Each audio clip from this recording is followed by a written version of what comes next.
I finished reading Parable of the Sowers probably maybe 2 weeks ago now. And thoughts. I did not enjoy the book as much as people who recommended the book to me suggested that I would. Like, people really, really thought that I was going to love this book. Every time someone found out that I enjoyed sci-fi, they were like, oh, you gotta read Parable of a Sower. You're gonna love this book. You're really gonna enjoy it. And then I read it and I'm like, keep reading it, because I'm like, okay, you know what, gotta give it some time, give it a chance to, I don't know, build up. So I was like, okay, it's building up, sci-fi is gonna come in any minute now. And then I got to the middle of the book. That's when I created the little rant that I posted a few days ago or a day ago, I don't know, where I was just saying, I don't know what's happening in this book. Like, I knew what was happening, but I just didn't know why it was happening. And I was just kind of like,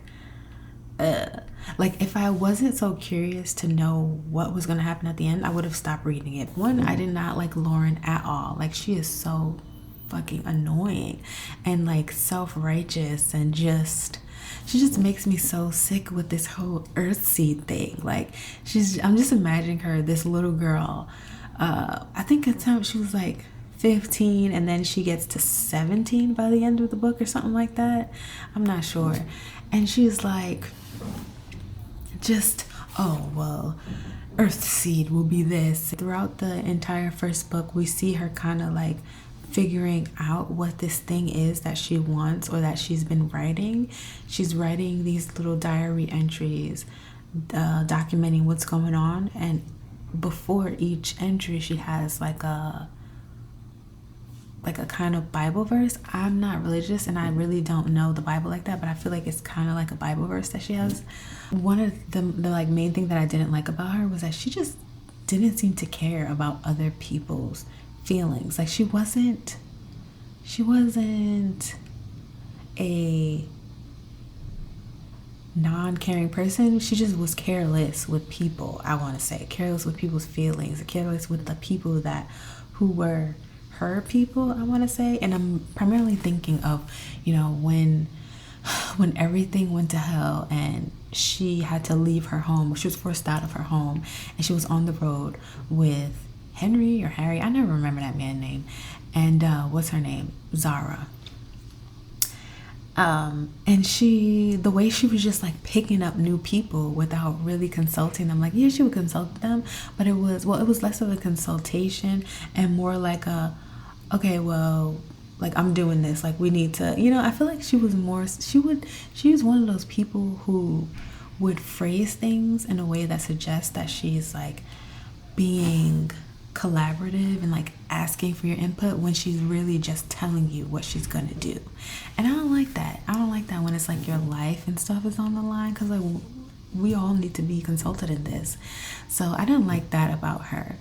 And I feel like she was just too wrapped up in herself. But I guess that just kind of like goes back to the point that she's a young kid.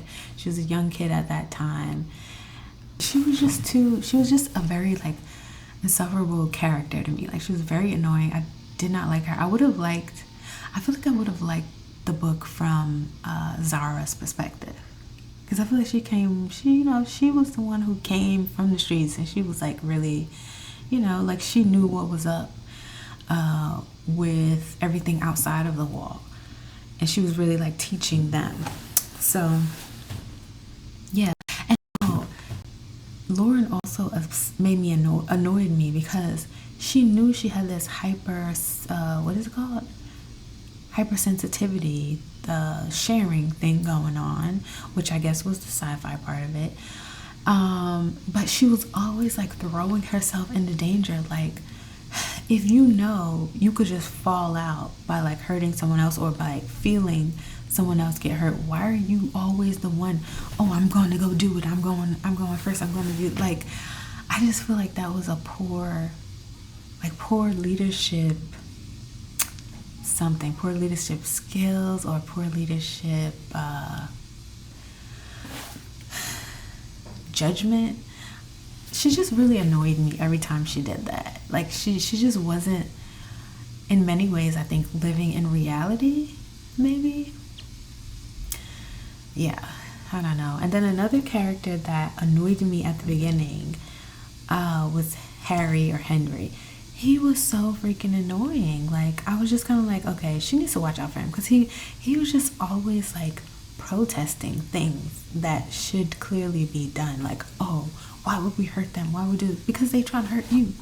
They gonna try to get you. So like you gotta either get away from them or like do something to prevent them from getting you. Like, I just felt like he didn't understand that. And I was just like, what is wrong with you? Like, why are you acting like this? I feel like the book moved very, very slow.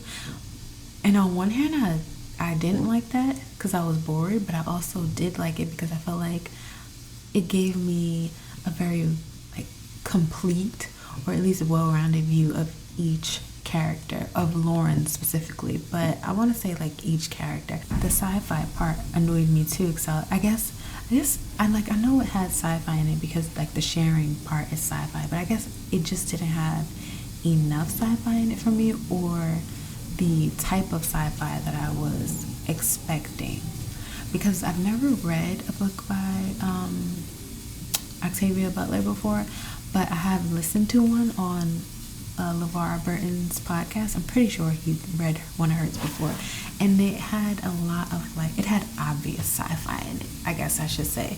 And so I was like, coming into reading this book with that at the back of my head, and then when I didn't get that, I was kind of like, oh, okay. I like that things weren't so predictable. Now, that also annoyed me a bit, but I do like that. So, for example, with her father, like, he just disappeared out of nowhere.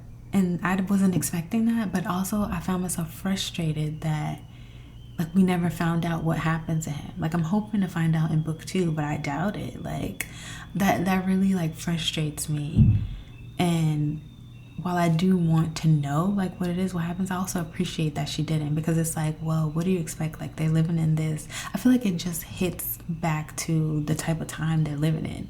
And it's like, well, of course he would just disappear and you would never know anything about it. Of course her brothers and that stepmother would disappear and we wouldn't know anything. Of course Keith would be taken out the way that he was and we just wouldn't have any answers. So I respect it, but it annoys me. It annoys me because I like want to know what happened. It wasn't horrible, but it was just not what I was expecting, I guess. And I'm just kind of like, okay, I guess I will read part 2 just to get rid of it. But everyone that has told me about the books has told me, oh, part 1 is way better than part 2, but part 2 is still good. So I'm just kind of like, okay. I'm not really I'm not really expecting to be like, oh my god, wild or anything like that. So yeah, we'll see. Next in part 2, I don't really know. I was about to say like what I'm hoping to see, hoping to experience, but I don't know. I feel like I'm just ready to just kind of see it through. I have been reading this one or getting through the part 2 a bit slower than I did part 1, because I feel like part 1, what kept me going was like the like anticipation of what was going to happen, because I really thought, I was like, oh, any minute now aliens going to come out of nowhere and we're just going to see that they're doing XYZ and that's why everything went to crap. But no, that never happened. So I don't know, I'm just expecting to see like what's going to happen. I want to know who's going to be at the end.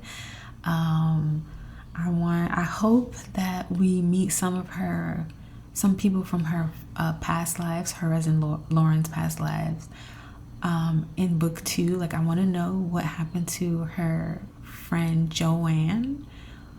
I think that was her name. I want to know what happened to her boyfriend Curtis. I would love to know what happened to her dad and like her siblings and stuff, but I doubt it. But I feel like we're gonna see at least like maybe 2 of those people again. So yeah, I'm excited to see that.